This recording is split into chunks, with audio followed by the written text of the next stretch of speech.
That's what I'm trying to tell you. 4 people is an army. फौज है, 2 लोग भी आर्मी हैं.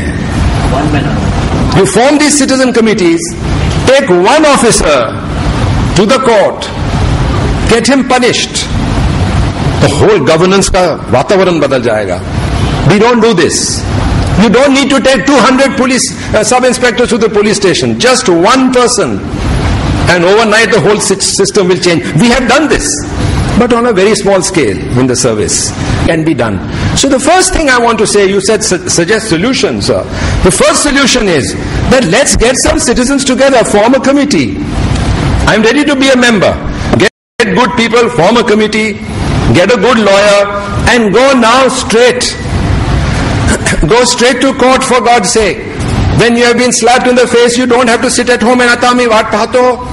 Charge sheet कोर्टामध्ये टाकत आहे की नाही बघू नंतर. अरे व्हॉट बघू? You been slapped, go for the remedy.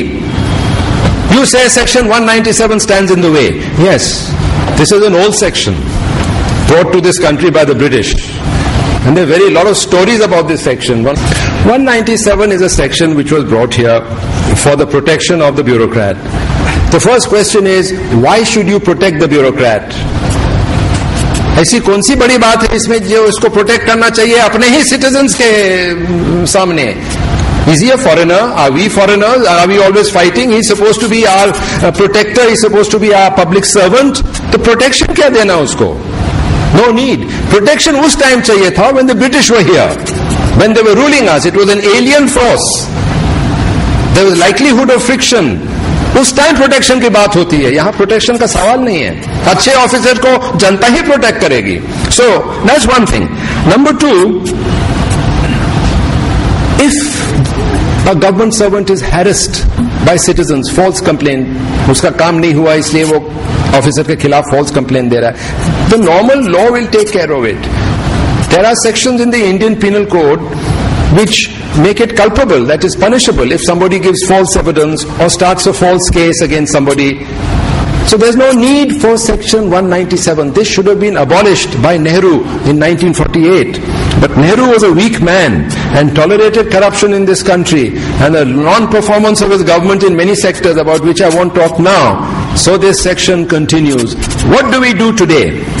The Supreme Court has also realized that this is not a good section. But that is also a conservative institution. It has not wiped out the section completely. Now there are 2 things over here. One, there are Supreme Court judgments which I told Vora Sahab about. I don't have it with me now, but I can get it from my lawyer.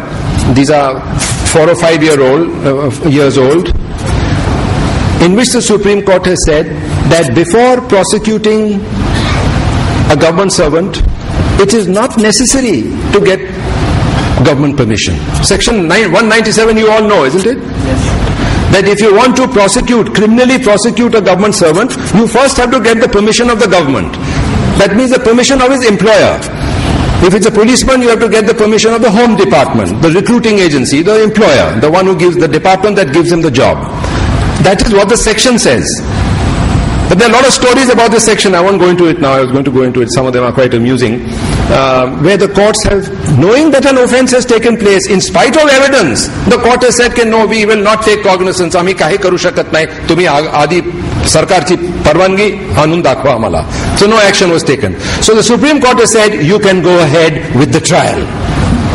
So if a citizen goes to a magistrate and gives an application against abuse of power by a public servant, the magistrate is not supposed to throw the case out. He is supposed to start the trial and collect the evidence, then go ahead with the trial. That's what I'm trying to tell you. 4 people is an army. फौज है.